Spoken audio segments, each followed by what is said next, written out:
السلام عليكم ورحمة الله.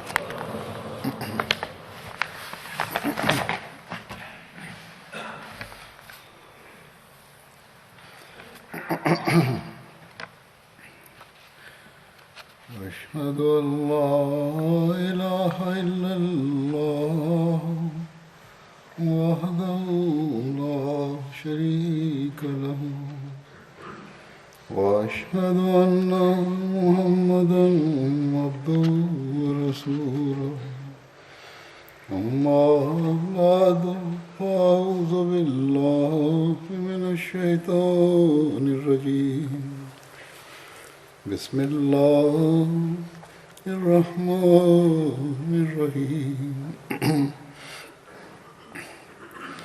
الحمد لله رب العالمين الرحمن الرحيم مالك يوم الدين إياك نعبد وإياك نستعين اهدنا الصراط المستقيم صراط الذين أنعمت عليهم غير المغضوب عليهم ولا الضالين. Bismillahirrahmanirrahim. Hazur kaže, zadnju hudbu koju sam održao na temu ashaba časnog poslanika sallallahu alejhi ve sellem koji su učestvovali u bitci na Bedru, održao sam je u Njemačkoj. Tada sam spominjao ashaba Abdullah bin Ubej bin Salul. Na toj hudbi zadnje sam govorio u vezi oca od Abdullaha bin Ubeja bin Salula i u vezi bitke na Uhudu. Kada je časni poslanik sallallahu alejhi ve sellem odlučio prema prijedlogu omladine da se bori sa neprijateljima izvan Medine, Abdullah bin Ubej i njegovi prijatelji su također krenuli, ali kada su došli u dolinu Uhuda, on je izdao poslanika sallallahu alejhi ve sellem i vratio se sa 300 vojnika svojih prijatelja nazad u Medinu, rekavši da Muhammed sallallahu alejhi ve sellem nije poslušao njegov savjet da se bore protiv neprijatelja u Medini. Također je rekao, kakva je ovo borba, ovo je više kao samoubojstvo. Rekao je, ja ne želim da sebe ubijem. Licemjerstvo je bilo u njegovom srcu od samog početka, a licemjer nije nikada hrabra osoba, kao što možemo da vidimo iz ovog događaja. Kada se on vratio, ostatak muslimana je bilo samo 700. Unatoč ovome, muslimani su na početku bili pobjednici na Uhudu, kako god, zbog toga što nisu poslušali savjet časnog poslanika sallallahu alejhi ve sellem i njegovo naređenje da čuvaju prolaz na planini, onda su muslimani doživjeli veliki poraz. Sada ću da spomenem neke detalje ponašanja od Abdullaha bin Salul i kako je on počeo da govori razne uvrede u vezi časnog poslanika sallallahu alejhi ve sellem i u vezi muslimana. Ovi detalji će također da nam pokažu kako njegov sin Hazreti Abdullah je imao veliku ljubav prema časnom poslaniku sallallahu alejhi ve sellem i prema islamu. Također iz ovoga ćemo da vidimo kako njega ništa nije zaustavilo ako bi on čuo da je čast časnog poslanika sallallahu alejhi ve sellem ili islama bila napadnuta. U Sirat Hatamun Nabijin Hazreti Mirza Bashir Ahmed piše u vezi ovoga. Poslije ove bitke Jevreji u Medini i licemjeri, također Abdullah bin Ubej, otvoreno su počeli da se rugaju muslimanima. Kako god časni poslanik sallallahu alejhi ve sellem je uvijek zanemarivao njihova djela. Oni kada su vidjeli kako se časni poslanik sallallahu alejhi ve sellem ponašao prema njima poslije ovakvog tretmana prema njemu, oni su nastavili da povećavaju ova svoja ružna djela prema časnom poslaniku i muslimanima. Neprijateljstvo Abdullaha bin Ubeja, kojeg nazivaju poglavicom licemjera, također ljubav časnog poslanika sallallahu alejhi ve sellem prema njegovom sinu Abdullahu, a i ljubav i lojalnost njegovog sina Abdullaha prema časnom poslaniku sallallahu alejhi ve sellem možemo da vidimo i svjedočimo iz sljedećeg događaja. U 5. godini poslije hidžre, kada su se vraćali iz borbe Benu Mustalik, časni poslanik sallallahu alejhi ve sellem je zastao u mjestu Moresi nekoliko dana. Ovako se zvao bunar od plemena Benu Mustalik. Kako god, u toku ovog vremena incident se dogodio koji je skoro prouzrokovao civilni rat između ovih nejakih i naivnih muslimana. Kako god, mudrost i razum časnog poslanika sallallahu alejhi ve sellem on je bio u stanju da ih zaustavi, da oni ne započnu ovaj rat. Ovako se to desilo. Sluga Hazreti Omera radijallahu anhu, koji se zvao Džahdža, je otišao na ovaj glavni bunar, na ovaj glavni izvor, da naspe vode, i u isto vrijeme jedna osoba koji se zvao Sinan je također došao. On je bio ensarija. Oba dvojica nisu bili malo neuki ili neupućeni obični ljudi. Džahdža je tad udario Sinana. Sinan je tad počeo da viče i da galami. Govorio je: o ensarije, dođite da mi pomognete. Ja sam izudaran i napadnut sam. Kad je Džahdža vidio da Sinan zove svoje ljude, ensarije, on je tada počeo da zove muhadžire. I on je zvao muhadžire da mu pomognu, i kada su ensarije i muhadžiri čuli da ova dvojica ih zovu, oni su brzo potrčali prema tom izvoru sa svojim mačevima u rukama. Mnogi od njih su se okupili tu i ovi mladi i neiskusni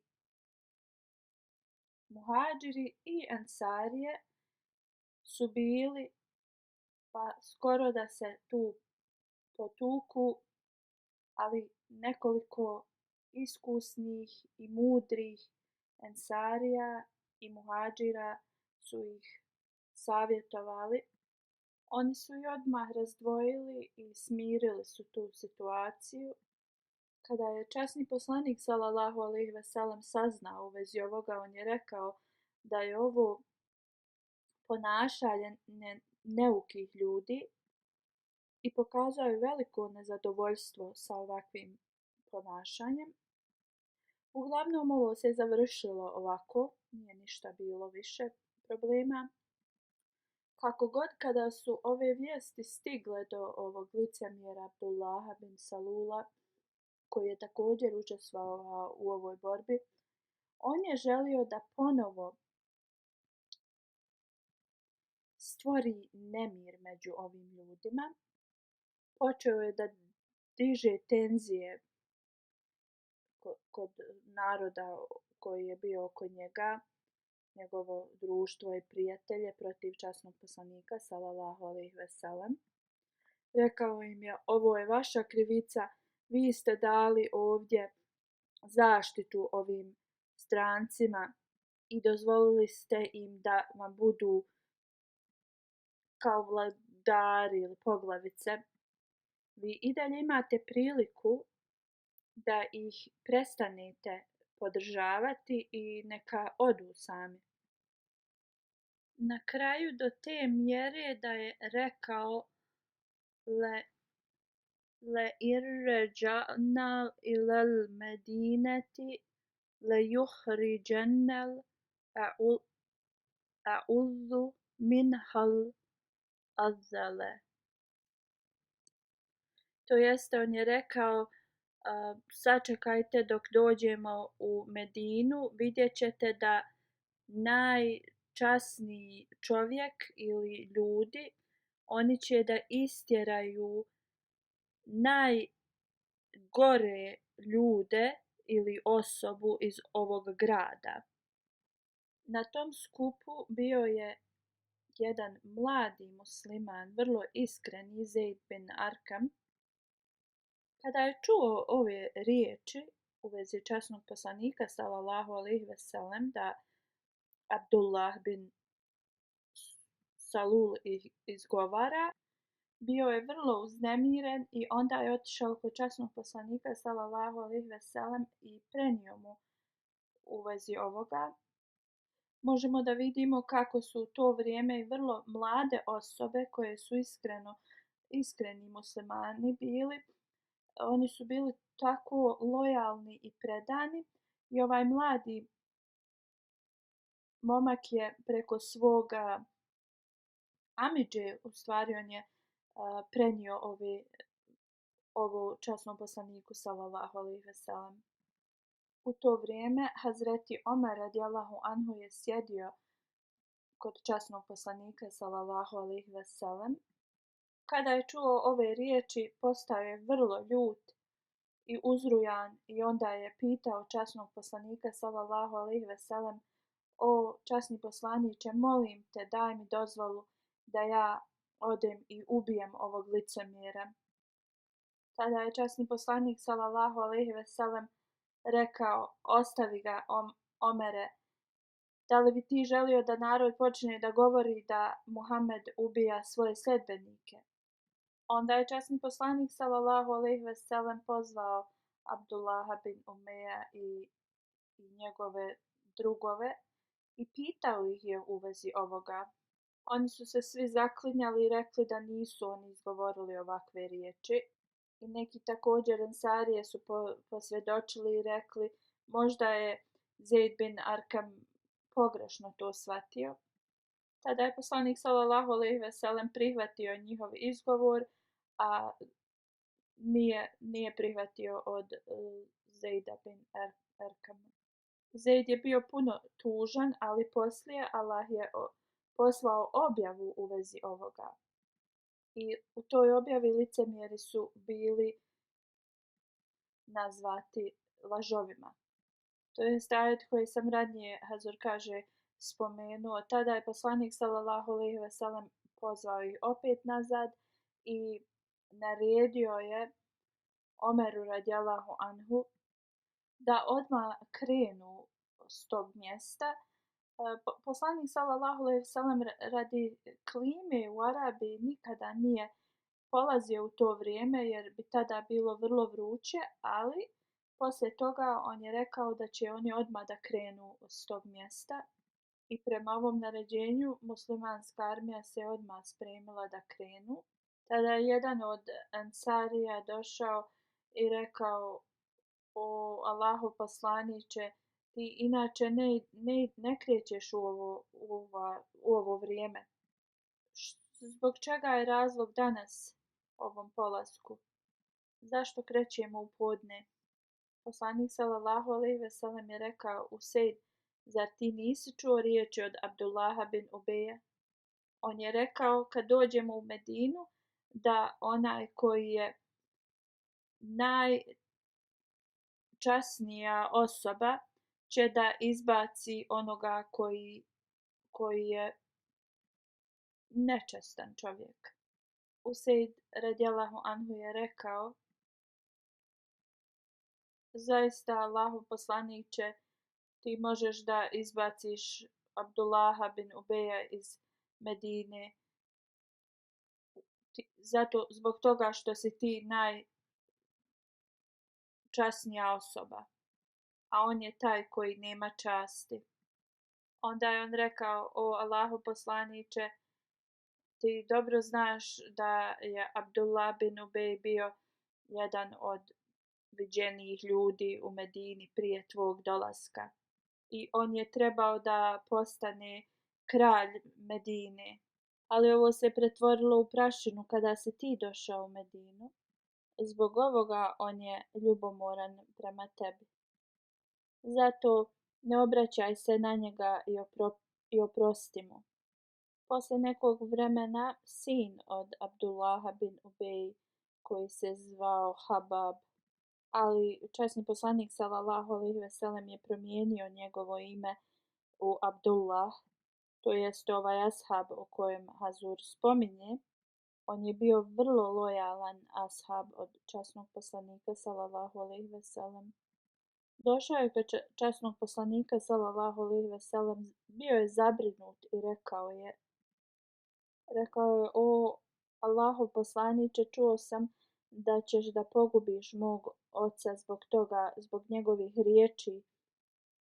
Ako je ovo tvoja odluka, onda dozvoli meni da ga ubijem. Ali te molim da ovo ne naređuješ nikome drugom, da ja poslije ne bi se osjećao da bi želio da se osvetim radi ovoga nekom drugom muslimanu. On kaže: ne bi želio da se nekad u meni to pobudi, taj osjećaj, i da ja želim da se osvetim toj osobi i da završim u džehennemu, kad moja jedina želja je da odem u džennet i da Allah bude zadovoljan sa mnom. Časni poslanik sallallahu alejhi ve sellem ga je smirio i rekao je: ja nemam ovakav plan i ja ću da budem milostiv prema tvom ocu. Kako god, ovaj ashab koji se zvao Abdullah bin Ubej je bio toliko razočaran u svog oca, i kada su krenuli prema Medini, on je stao ispred svoga oca i zaustavio mu prolaz. Rekao mu je: ja ti neću dati da se vratiš u Medinu dok ti svojim vlastitim riječima ne kažeš da je časni poslanik najčasniji čovjek, a da si ti najgori. On je toliki pritisak vršio na svojim ocem da on je na kraju izgovorio ove riječi i onda ga je on ostavio na miru. Ibn Isad prenosi ovaj incident sljedećim riječima: kada je časni poslanik sallallahu alejhi ve sellem naredio svojim ashabima da se vraćaju, Hazreti Abdullah je stao na put ispred svog oca. Sišao je sa svoje kamile i rekao svom ocu: dok ne kažeš da si ti najgori, a časni poslanik Muhammed sallallahu alejhi ve sellem najbolja osoba, neću te ostaviti na miru. Kada je časni poslanik sallallahu alejhi ve sellem prošao kraj njih, rekao je: ostavi ga. I dodao je: kunem se da dok god on bude živio među nama, mi ćemo da se ophodimo prema njemu sa pažnjom i lijepim ponašanjem. Ovo je zabilježeno u At-Tabaqatil Kubra. Osim ovoga, zabilježeno je da otac od Hazreti Abdullaha je rekao da najčasnije osobe ili najčasniji ljudi ili strana će da izbaci iz grada one koji su najgori. Kad je ovo čuo, Hazreti Abdullah je rekao: o Allahu poslaniče, on je taj koji je najgori, a ti si najčasniji. Ovaj sin je rekao ovo u vezi svog oca. Abdullah bin Ubej bin Salul je također bio glavni koji je podstakao tračeve i glasine u vezi Hazreti Ajše radijallahu anha. I to je bilo kad su se vraćali iz borbe Benu Mustalik. Hazur kaže, ja sam već govorio u vezi ovoga incidenta. Ja ću sada samo da spomenem neke detalje u vezi ovoga.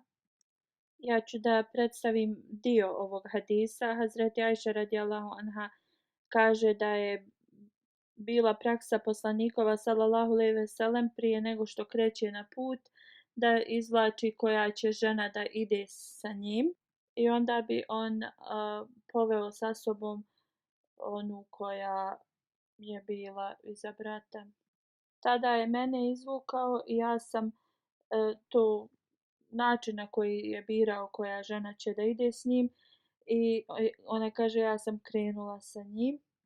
Ovo je bilo vrijeme kada je naređenje u vezi propisnog pokrivanja žena bilo naređeno i u to vrijeme ona kaže sjedila je kao u nekoj napravljenoj kutiji u kojoj je ona na kamili i niko je nije mogao da vidi. Kad bi se god oni zaustavljali, skidali bi ovo sjedalo sa kamile na zemlju. Ona kaže poslije ove borbe kada smo odmarali jednu večer poslanik sallallahu alejhi ve sellem je naredio da krenu prema Medini. Ona kaže ja kad sam čula ovaj poziv morala je da vrši prirodne potrebe.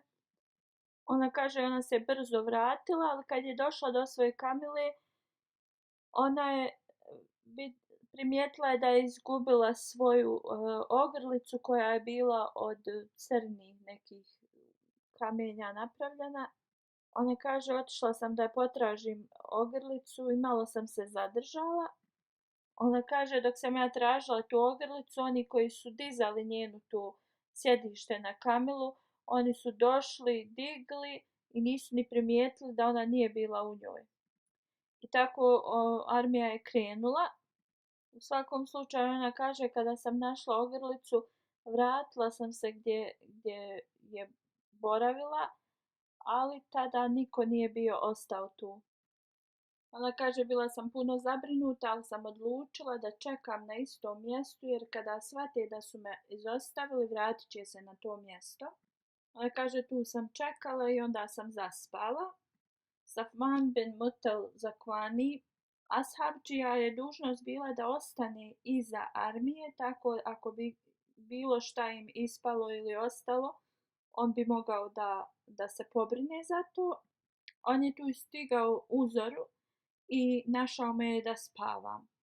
Ona kaže, pošto je on mene vidio prije nego što je bilo naređeno da se stavlja hidžab, kaže da me je prepoznao i rekao je inna lillah. Ona kaže njegov glas me je probudio. Ona kaže on je priveo svoju kamilu i ona se popela i krenuli su i onda su pristigli muslimane koji su bili stavili kamp. I bilo je podne i svi su tada kampovali da se odmore. Ona kaže ovo je događaj gdje su oni kojima je bila sudbina da se uništili sami sebe. Oni koji su digli ove laži, ove lažne glasine u vezi nje. Glavni za ove lažne glasine bio je Abdullah bin Sulejl bin Salul. Abdullah bin Umej bin Salul, poglavica licemjera. Ona dalje govori, kad smo stigli u Medinu, ja sam se odmah razbolila i moja bolest je trajala mjesec dana. U toku tog vremena ovi lažni komentari, ove glasine su se raširile širom Medine. Kako god, ja uopšte nije znala u vezi ovoga. Ona kaže, jedino što sam primijetila jeste u toku moje bolesti, časni poslanik sallallahu alejhi ve sellem nije mi pružao tu pažnju koliko je on to radio prije i inače. on bi ulazio i nazivao bi selam i jedino bi pitao kako sam. Ona kaže, ja uopšte nisam imala pojma u vezi ovih glasina koje su se širile o meni. Ona kaže, jednog dana sa Umi Mistas je otišla radi prirodnih potreba i u to vrijeme morali su ići izvan, dalje od svojih kuća. I tada joj je ona rekla u vezi ovih glasina. Ona kaže, posle ovoga kada je poslanik sallallahu alejhi ve sellem došao da je posjeti i upitao je kako je, ona kaže, ja sam ga samo upitala, o Boži poslaniče, ako bi mi mogao dati dozvolu da odem kod svojih roditelja nekoliko dana. Časni poslanik sallallahu alejhi ve sellem mi je dao dozvolu i ja sam otišla kod njih. Ona kaže, ja sam pitala svoju majku šta ljudi govore u vezi mene. Ona mi je rekla, kćeri moja, nemoj da uopšte obraćaš pažnju, tako ljudi često pričaju i govore. Ona kaže, uzviknula sam, neka je slavljen Allah, neka je slavljen Allah, pa ljudi stvarno ovo govore u vezi mene. Ona kaže, ja sam počela plakati i cijelu noć sam provela u plakanju, suze nisu zastajale i do sabaha sam plakala.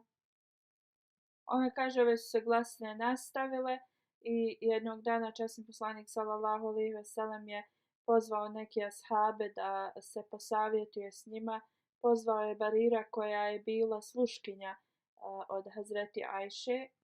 Pitao je Barira, da li si ti ikada vidjela nešto u vezi Ajše što bi izazvalo sumnju u nju? Ona je rekla, nikada nisam vidjela ništa sumnjivo u vezi nje. I osim da je ona, zato što je mlada i zaboravi neke stvari, kao na primjer ostavi otvoreno tijesto od hljeba i zaspi. I onda koze dođu i pojdu to. Osim toga, ništa nema da kažem. Taj isti dan časni poslanik sallallahu alejhi ve sellem se obratio svojim ashabima i rekao u vezi Abdullaha bin Salula. On je rekao, da li iko od vas može da stavi kraj ovome? Moja porodica i ja smo prošli kroz veliku patnju radi njega. Tako mi Boga, ja ništa osim dobrote i pobožnosti ne znam u vezi svoje supruge. Također ovaj čovjek u vezi kojeg se glasine šire i on je pobožni vjernik. To jest ovaj drugi ashab koji je također bio optužen. On nikada nije došao u moju kuću kada sam ja bio odsutan, uvijek je dolazio kad sam ja tu. Hazreti Ajša dalje govori, jedan dan poslanik sallallahu alejhi ve sellem se obratio meni direktno i ja sam tad odgovorila, tako mi Boga, svjesna sam da neke glasine su došle do tebe koje su ljudi neki proširili o meni. Ako ja kažem da sam nedužna, a uzvišeni Allah to dobro zna da sam nedužna, ti ćeš da sumnjaš u mene. A ako kažem da sam kriva, iako nisam kriva, povjerovat ćeš mi. Jer su se glasine toliko proširile i mnogi ljudi su bili ubijeđeni da se to desilo. Do te mjere čak i neki ashabi su to govorili.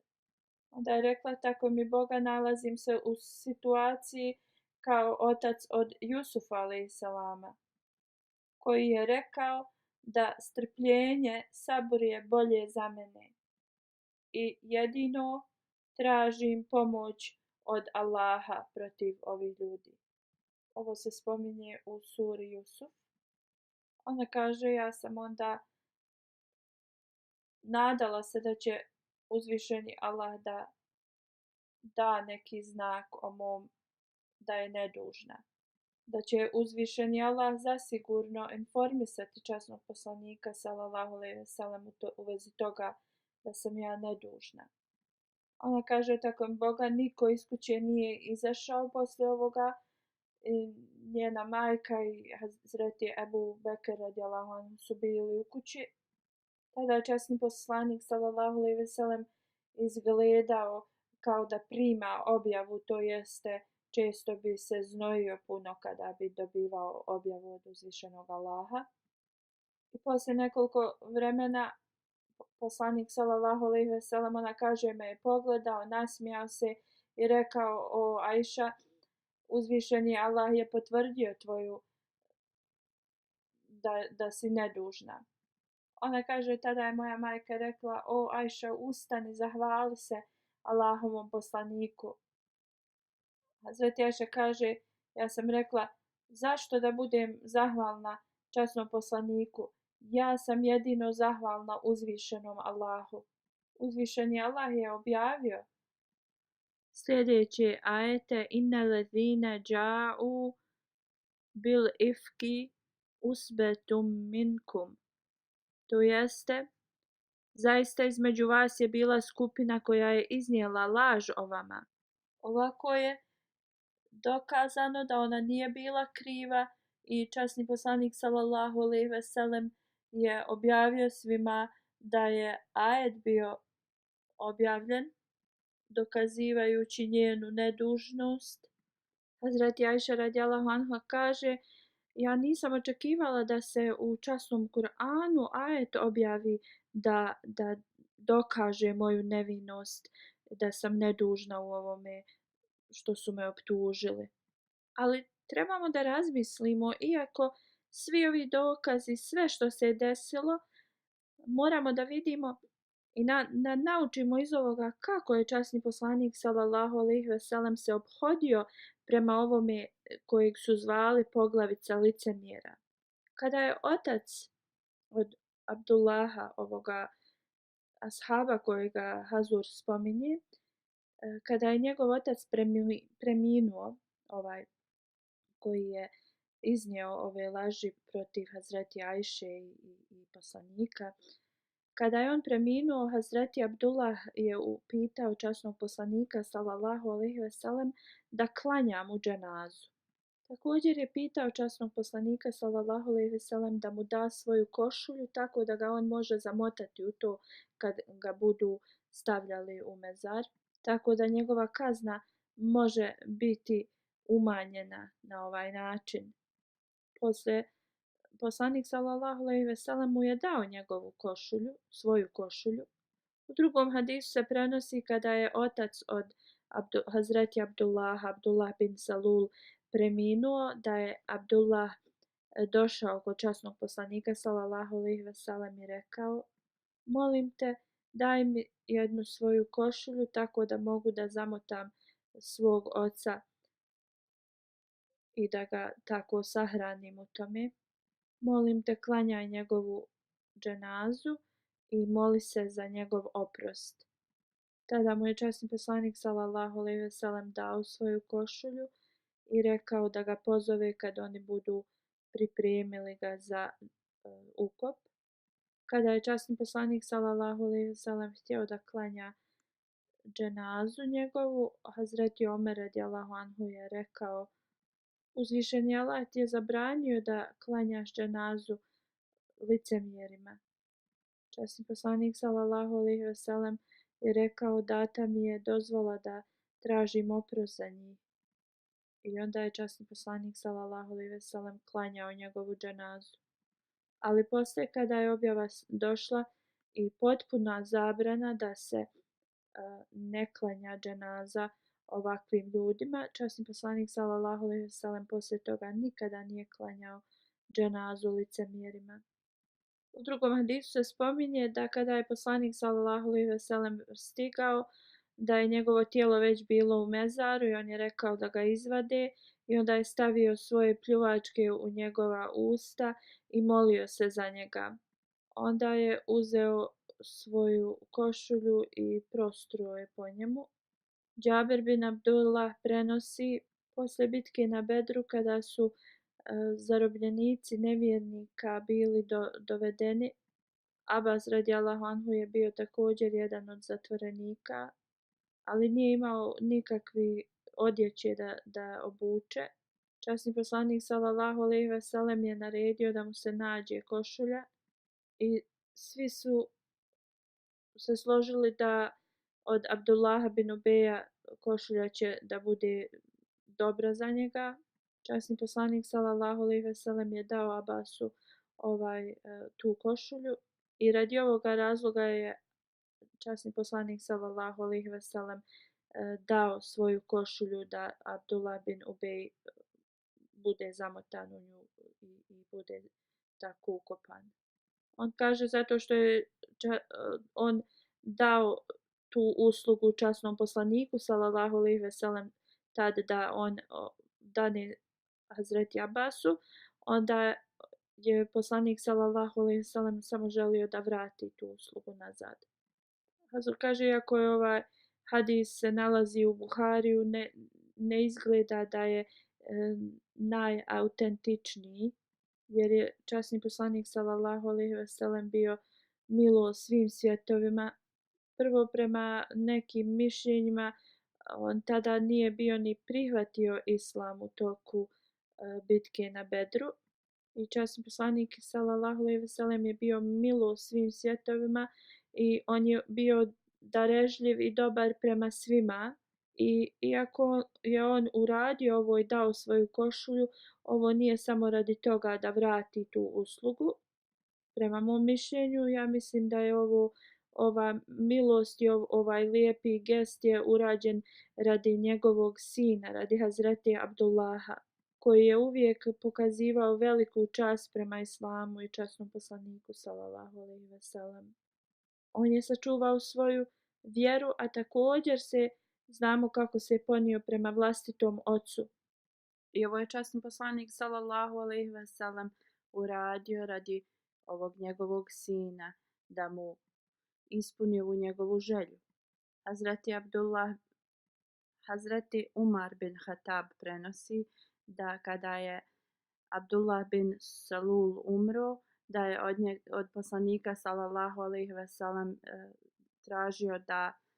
njegov sin tražio da klanja dženazu njegovom ocu.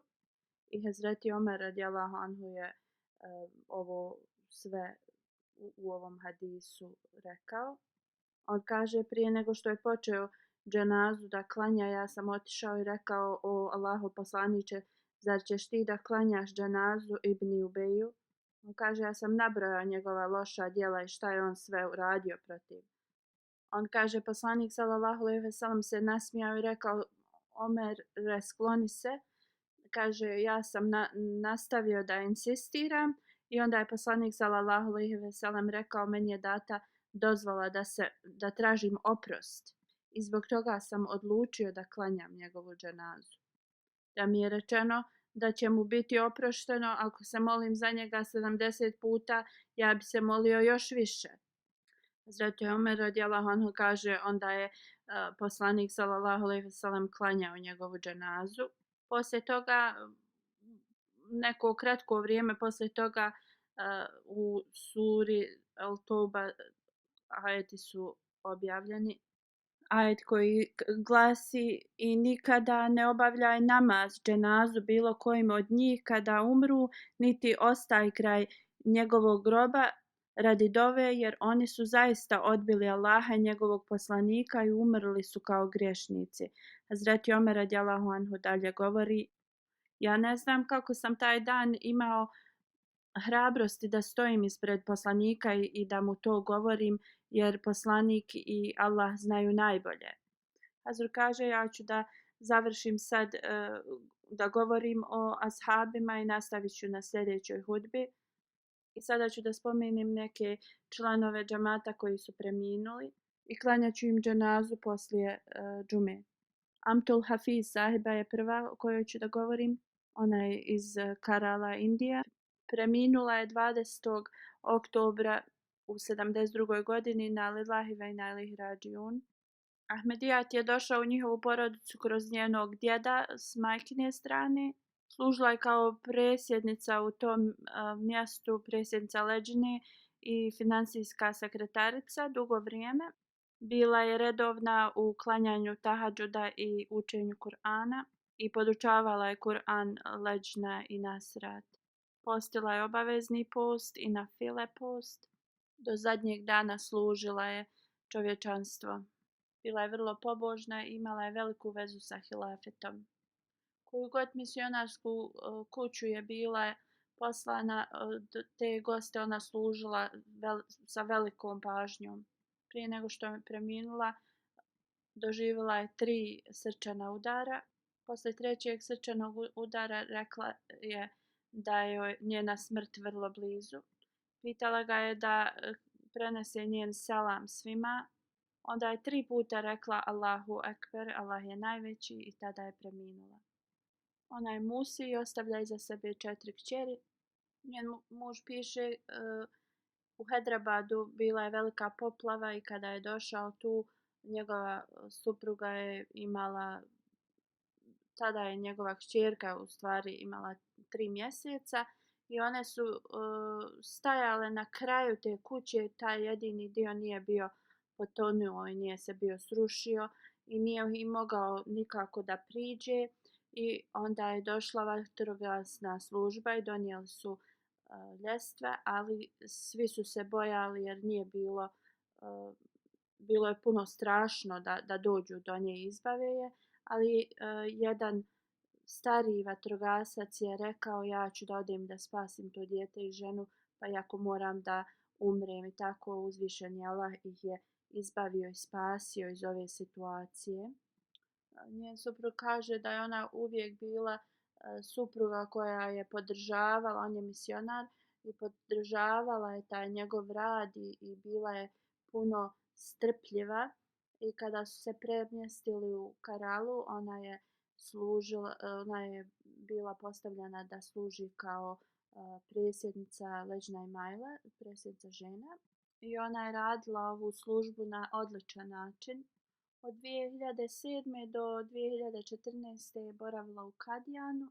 U toku tog vremena često, svaki dan je išla u Bejtul Dua, u sobu gdje se molitve obavljaju, gdje je obećani Mesija alejhi selam se molio, i tu bi provodila dugo vrijeme u molitvi.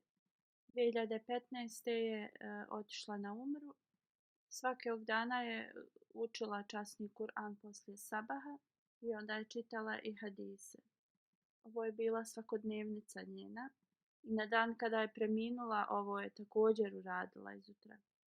Volila je puno da čita knjige obećanog Mesija alejhi selama i bila je zainteresovana da popravi svoje generalno opšte znanje o islamu. Uistinu Hazur kaže ovako treba supruge misionara da se ponašaju. I hvala Allahu, ovo je bio dio njenog karaktera.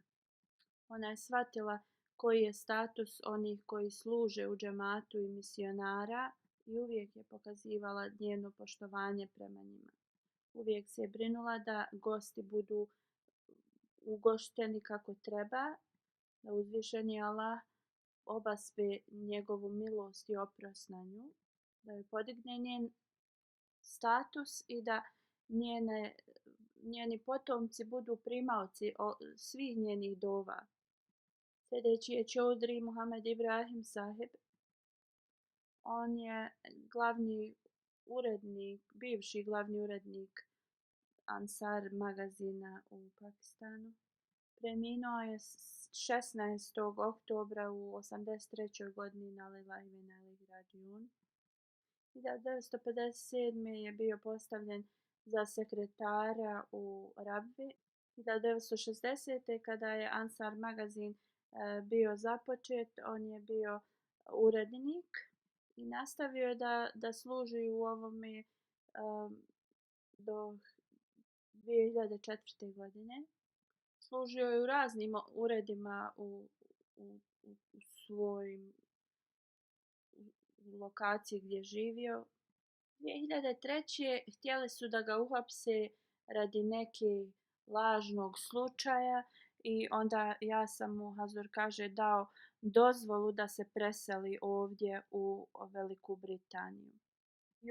I ovdje je također imao priliku da služi u raznim uredima 8 ili 9 godina i služio je u nacionalnom uredu. On je bio Musi, otputovao je u Rabvu prije nego što je preminuo On je preminuo u Rabvi, bio je bolestan, iza sebe ostavlja jednu kćerku, 5 sinova i unučadi. Da uzvišeni Allah podari svoju milost i oprost na njega. Da uzvišeni Allah njegovim potomcima da rade kao što je on i da ostanu povezani s hilafetom. Dok je bio urednik u magazinu u Pakistanu, često bi dobivao prijave. 27 raznih prijava je bilo prineseno za njega. Treći je cijenjeni Rađa Masud Sahib. Preminuo je 19. oktobra poslije bolesti i bolovao je duže vrijeme. Inna lillahi wa inna ilaihi rađiun. Imao je 69 godina. Ahmedijat je došao u njegovu porodicu preko njegovog oca. Došli su u Kadijan na dželsu i tada je njegov otac primio Ahmedijat. Njegovo prihvatanje Ahmedijata od njegovog oca nije bilo radi nekih znakova ili dokaza, već iz sljedećeg. On kaže, kada je Hazreti Musleh Maud održavao svoj govor, vidio sam nekog mladića koji je držao malo dijete i u tog djeteta je curio nos i on je izvadio maramicu iz svog džepa i obrisao tom djetetu nos. On je stajao iza podijuma i to dijete je kada je to dijete počelo da plače, Musleh Maud radijallahu anhu se okrenuo i objavio je na razglas da nečije dijete se izgubilo i roditelji trebaju da dođu po njega. I ovaj čovjek kaže, ja sam pitao ko je onaj mladić koji je držao to dijete. Oni su rekli, to je Hazreti Mirza Nasir Ahmed, sin od Hazreti Musleh Mauda radijallahu anhu. On kaže, kad je to sve sagledao, vidio to lijepo ponašanje i to jednostavno to ga je motivisalo da uzme bejat, da zakletvu lojalnosti džematu. Hazur kaže, ljudi uvijek koji dolaze na dželsu budu inspirisani i motivisani na lijep način i daju bejat kad vide ovakve primjere. Rađa Sahib se preselio u Veliku Britaniju 1991. godine, 1991. I tu je bio postavljen u jednom gradu za predsjednika i džamata i on je dao svoju kuću da se koristi kao centar, da se ljudi tu okupljaju. Ovdje je služio u raznim uredima u džamatu. Ja sam ga postavio da popravi proces za vasijet i Hazur kaže, hvala uzvišenom Allahu, on je to dobro radio. Imao je veliku vezu sa hilafetom i bio je uvijek odnosio se s poštovanjem prema svim onima koji služe u džamatu. Bio je redovan da klanja tahadžud i davao je čendu vrlo redovno i sa velikim iznosom. Davao je sadaku i uvijek se brinuo o siromašnim. Hvala Allahu, bio je musi. Iza sebe ostavlja suprugu, jednu kćerku i 2 sinova. Hazur kaže, mi smo bili studenti na istom univerzitetu, samo u različitim klasama jer smo učili različite smjerove, ali smo bili zajedno u isto vrijeme na koledžu i znam ga iz tih dana. Hazur kaže, može se reći da smo zajedno studirali. Imali smo jedan čas urdu gdje smo zajedno prisustvovali. Čak i tad u mladim danima Hazur kaže, sjećam se da je imao toliko dobrih kvaliteta u vezi njega. Uvijek imao veliku disciplinu i nikada nije volio da radi bilo kakve ni šale neke pretjerane ili nešto. Kao što možemo vidjeti da omladina voli da se puno šali dok su u školi, to on je uvijek bio vrlo disciplinovan. Niti je ikada smetao nekome da mu uzvišeni Allah podigne njegov status.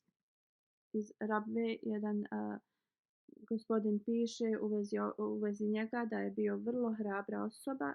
U jednom mjestu tamo bila je jedna džamija koja nije bila u dobrom izgledu. Od 84. tamo se nisu se mogle više džamije, Ahmedi nisu mogli da prave džamije, niti smiju da ih popravljaju. Ali tada taj Rađa sahib je bez ikakvog straha otišao i počeo da popravlja tu džamiju u kojoj je plafon bio počeo da se ruši. I poslije dogovora sa emirom sahibom on je završio taj posao. On je to sve završio bez ikakvog nekog da privlači pažnju od drugih. Na vrlo smišljen način je to sve završio. On ne samo da je financijski se tad žrtvovao, već je i sa svojim vremenom i radom i također je drugi, on kaže, podstakao da to rade. Na ovakav način džamija je bila renovirana potpuno. Sljedeća dženaza je od cijenjene Salihe Abror. Preminula je 1. oktobra. Inna lillahi wa inna ilaihi rađiun. Ona je vrlo bila hrabra žena koja je ispunila dužnosti prema uzvišenom Allahu i prema njegovim stvorenjima. Od malih nogu je redovna u namazima i u članarini i redovnom postu. Imala je istinsku vezu sa hilafetom. Kada joj se otac penzionisao i vratio se iz Irana, ona je davala čendu i od džeparca kojeg je dobivala. Jednom je sekretar za financije rekao da u tom gradu najveći iznos donacija i članarine dobivam od ove mlade djevojčice, a to on je govorio o ovoj gospođi koja je preminula. Ovo je bilo prije nego što se ona udala. Njena kćer Tahira Mumin sahiba kaže poslije braka ona ne samo da je udjeljivala, ona je imala tako mehko srce i volila je da pomaže sve one kojima je pomoć bila potrebna. Bilo šta kad bi se tražilo da se skupljaju donacije, ona je uvijek se javljala za to i davala je veliki iznos. Služila je dugo vrijeme kao predsjednica žena. Kada bi god išla da posjećuje žene, uvijek bi ih savjetovala da financijski daju. Bila je vrlo pozitivna.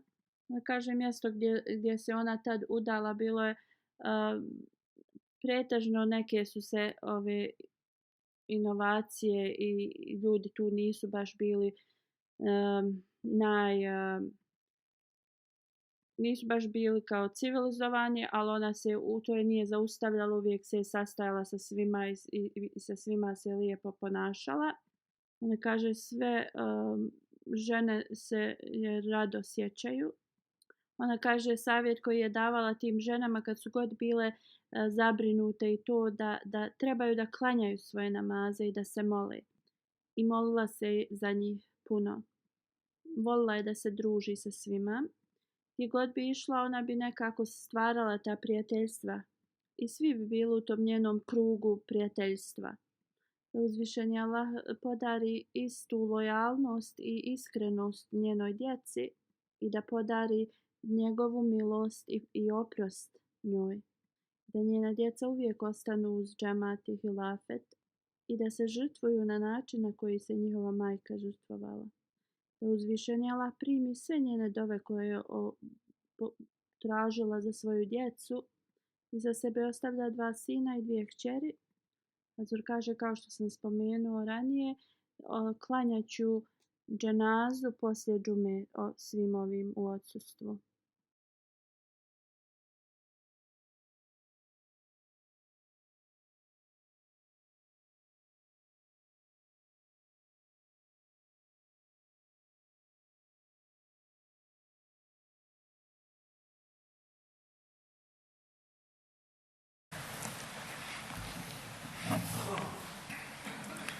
الحمد لله الحمد لله نحمده ونستعينه ونستغفره ونؤمن به ونتوكل عليه ونعوذ بالله من شرور أنفسنا ومن سيئات أعمالنا من يهده الله فلا مضل له ومن يضلل فلا هادي له ونشهد أن لا إله إلا الله ونشهد أن محمدا عبده ورسوله عباد الله رحمكم الله إن الله يأمر بالعدل والإحسان